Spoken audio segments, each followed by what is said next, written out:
All right, let's jump right in, shall we? Today's deep dive takes us to an article from En Vivo Radio Mexico. Oh, yeah, I saw that one. Yeah, it's called NextGen AI Management Systems, Gestionar la IA de manera ética y segura. It was just published January 23rd, 2025. Very recent. Super recent. And, obviously AI is changing how business is done. Absolutely. Rapidly evolving. Especially in Latin America, which is what this article really zones in on. Yeah. And, one of the big things that it really brings up is, well, how are we making sure all this AI stuff is, actually being used responsibly?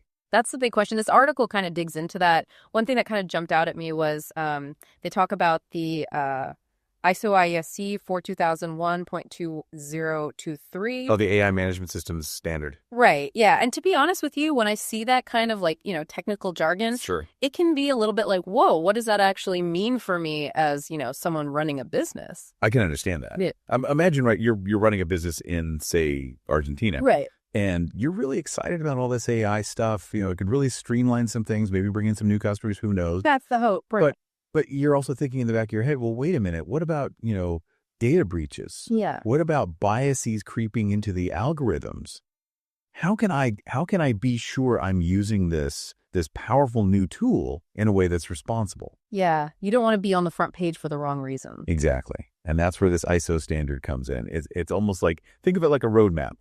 It helps businesses, figure out how to manage these AI systems through their entire life cycle. So it's almost like instead of restricting AI development, it's more like giving people the tools they need to be responsible about it. Exactly. It's all about providing guidelines. Yeah. And, one thing the article points out is that there aren't really a ton of clear regulations right now surrounding how AI should be used. Interesting.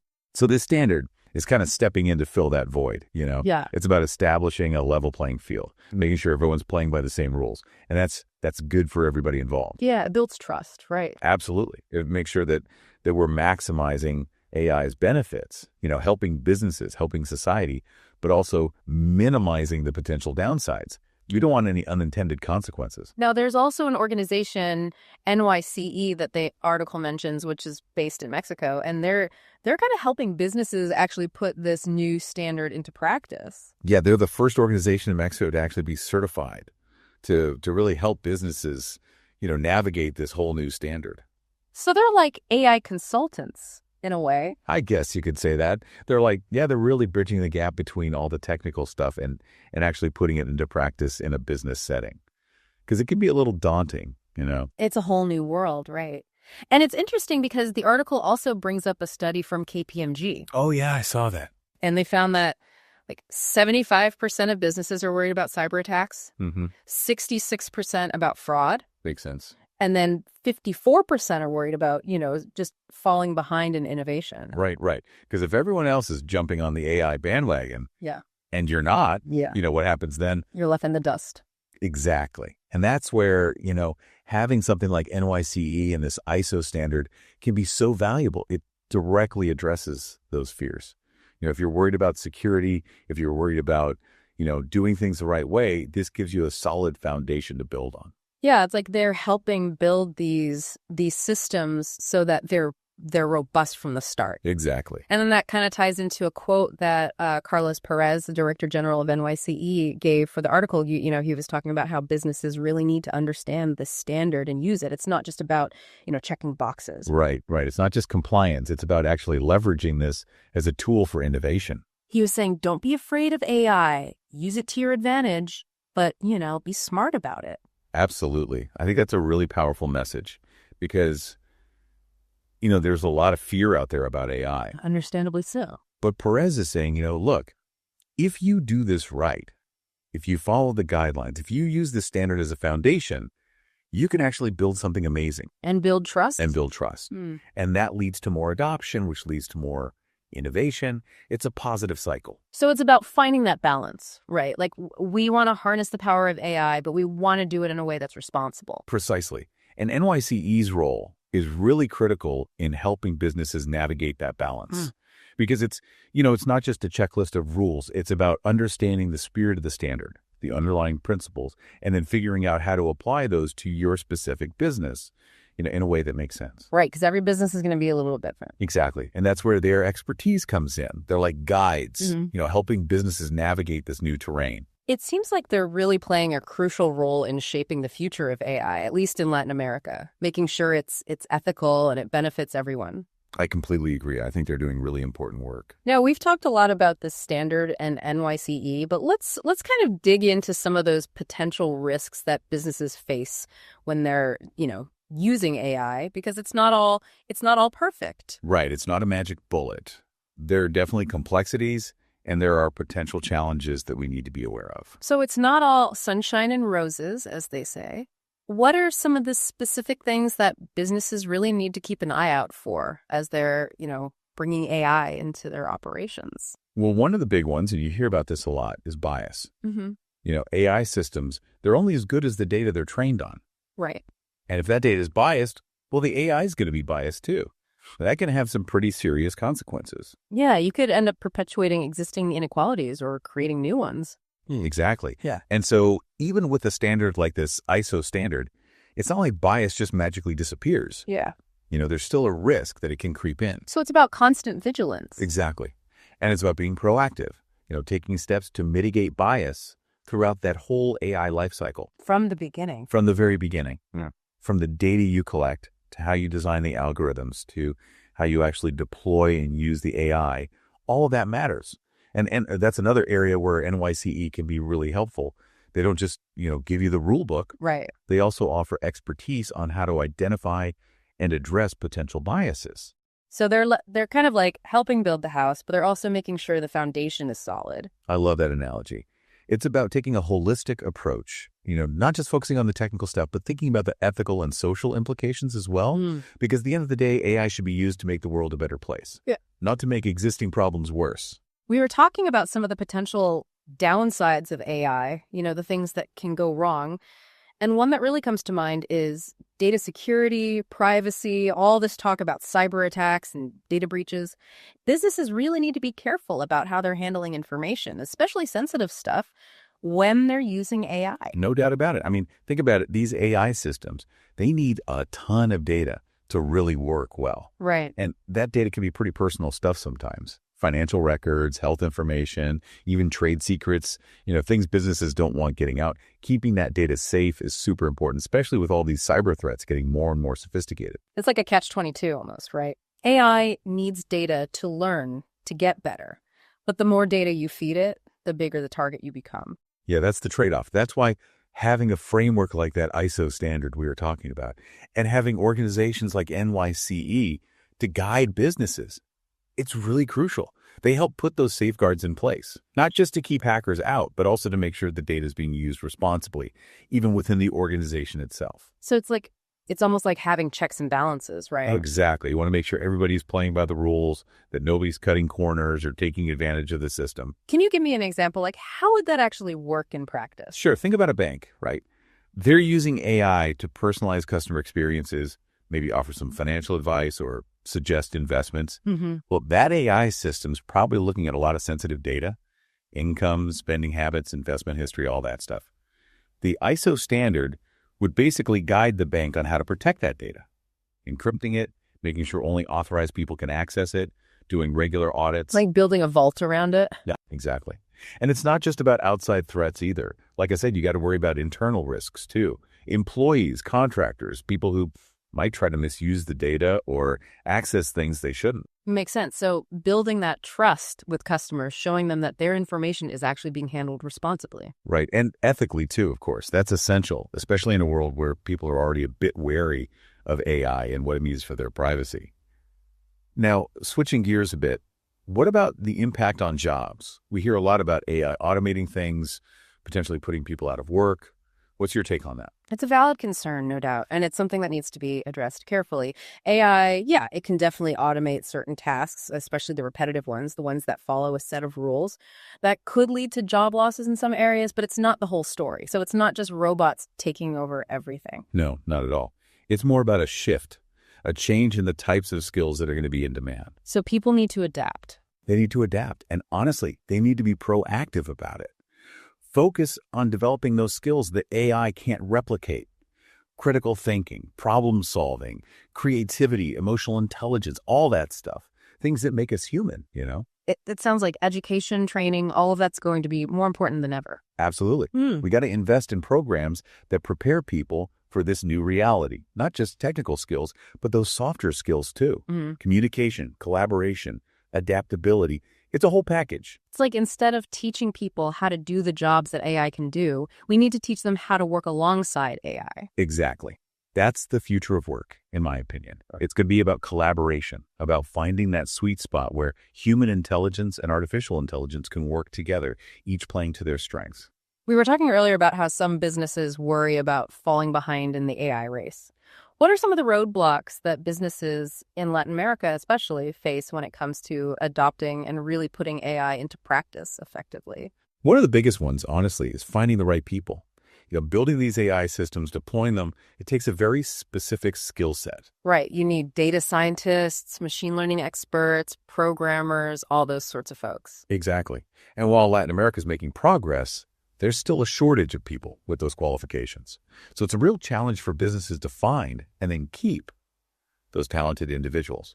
They're in high demand. It's basic supply and demand, right? Pretty much. And the demand is growing faster than the supply right now. So it's a real bottleneck for a lot of businesses. And on top of the talent shortage, there's also the issue of data. We were talking about how much data AI needs.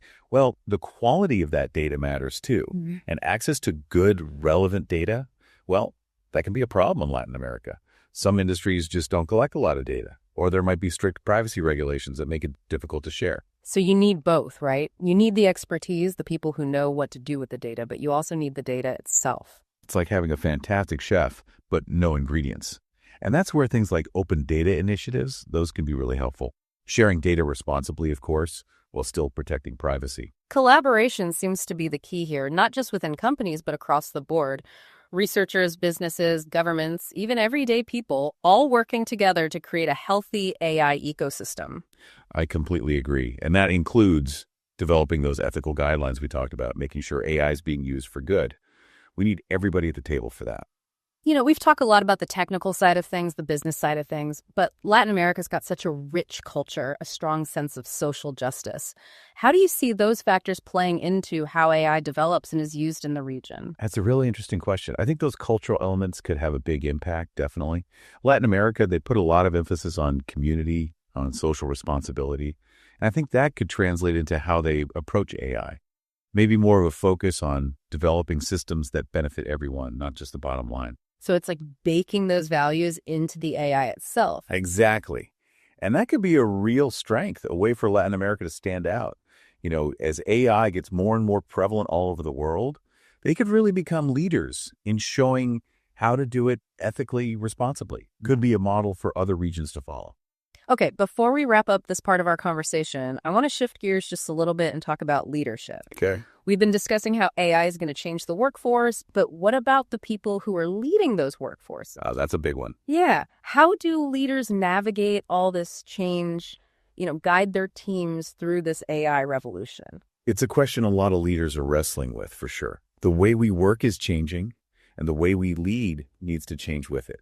It's not business as usual anymore. So what kind of changes are we talking about? Well, that old command and control style of leadership, just barking orders and expecting everyone to fall in line, that's not going to cut it anymore. Got it. So what should they do? They need to be more collaborative, more empowering. They need to create a culture of learning, of experimentation, of being adaptable. They need to be comfortable with not having all the answers, with things changing quickly. So more like a guide, a mentor, rather than a dictator. Exactly. They got to be willing to learn alongside their teams, encourage them to try new things, even if they fail sometimes, because that's how innovation happens. It's a different mindset, that's for sure. Not just for leaders, but for everybody. It is. And it's not just about changing your own approach. It's about giving your team the tools they need, providing training, fostering open communication, making sure everyone feels like they're part of the process. It's about empowering people, right? Not just managing the technology. You got it. Because AI is a tool at the end of the day. Yeah. And it's up to us as humans to decide how we use it. Well said. We've covered a lot of ground here today, haven't we? We talked about the challenges, the opportunities, how AI is impacting businesses, workers, society. We even touched on the ethical side of things and how leadership needs to evolve. We've talked about the downsides, the things to watch out for, but we can't forget that AI can also be a real force for good. Absolutely. It's not all doom and gloom. Especially in Latin America, where there are, so many unique challenges, AI could really help address some of those. Oh, for sure. Think about healthcare, for example. There are so many remote communities, especially in places like the Amazon. Yeah, it's tough to get specialized care out there. Exactly. But imagine if you could use AI-powered telemedicine to connect those patients with doctors in big cities. Wow, so people wouldn't have to travel for hours just to see a specialist. Exactly. You could diagnose and even treat people remotely. And it's not just about reaching remote areas. AI can also make healthcare better in cities, too. Like, there are systems that can analyze medical images, spot things like cancer, way earlier than a human doctor could. That could be life-saving. Exactly. Earlier detection, better treatment, maybe even lower costs in the long run. It's really exciting. It sounds like it. AI is not just making healthcare more accessible, it's also making it more effective. Right. And we're seeing similar things in other areas, too. Take agriculture, for instance. You can use AI to figure out how to get the most out of your crops, use less water, predict problems before they happen, like pests or diseases. That's huge for Latin America. I mean, they're a major agricultural producer, but they also face a lot of issues with climate change, water scarcity. Exactly. AI could be a game changer there. Make agriculture more efficient, more sustainable, feed more people and protect the environment at the same time. That's the goal. Those are really amazing examples. Are there any other areas where you see AI making a real difference in Latin America? Well, one that's really close to my heart is financial inclusion. A lot of people in Latin America don't have access to traditional banking, credit cards, that sort of thing. Yeah, it's a huge problem. But AI can change that. You can use it to come up with new ways to assess credit risk, make it easier for people to get loans, start businesses, things like that. So it's like leveling the playing field, giving people a chance who might not have had one before. Exactly. And that's not just good for individuals. It's good for the whole economy. More people participated, more businesses starting up. That's how you create real prosperity. It sounds like AI has the potential to really transform Latin America. Not just solve specific problems, but really change the way things work. Yeah, I think so. But we have to do it right. We need to make sure AI is developed and used responsibly, ethically.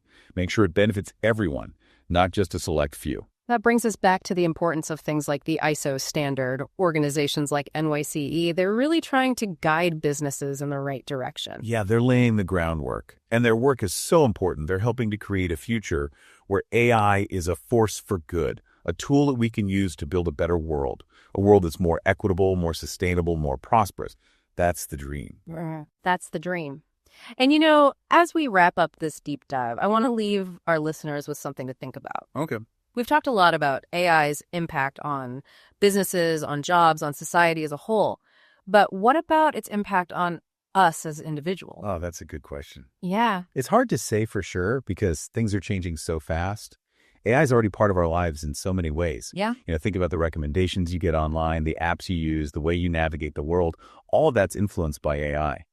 But as it gets more powerful, more sophisticated, it's going to become even more integrated into our lives. Maybe we'll have AI assistants that help us with everyday tasks, personalized education that adapts to how we learn, healthcare systems that keep us healthy before we even get sick. The possibilities are really mind-blowing. It's like AI is not just changing the world around us, it's changing the way we experience the world. It's changing us. I think that's a great way to put it. And as we move forward, we need to keep having these conversations. Talking about the implications of AI, the good and the bad, asking tough questions, challenging assumptions, working together to make sure AI is a force for good in our lives. I think that's a perfect place to end our conversation today. We've really gone deep on AI in Latin America, from the technical details to the big picture questions. We've talked about the challenges, the opportunities, the potential risks, and the incredible potential for positive change. Yeah, it's been a great discussion. I hope our listeners found it informative and thought-provoking. Me too. And, the conversation doesn't end here. We encourage everyone to keep learning, keep exploring, keep asking questions, because the future of AI is being shaped right now. And we all have a role to play in making sure it's a future we can all be proud of.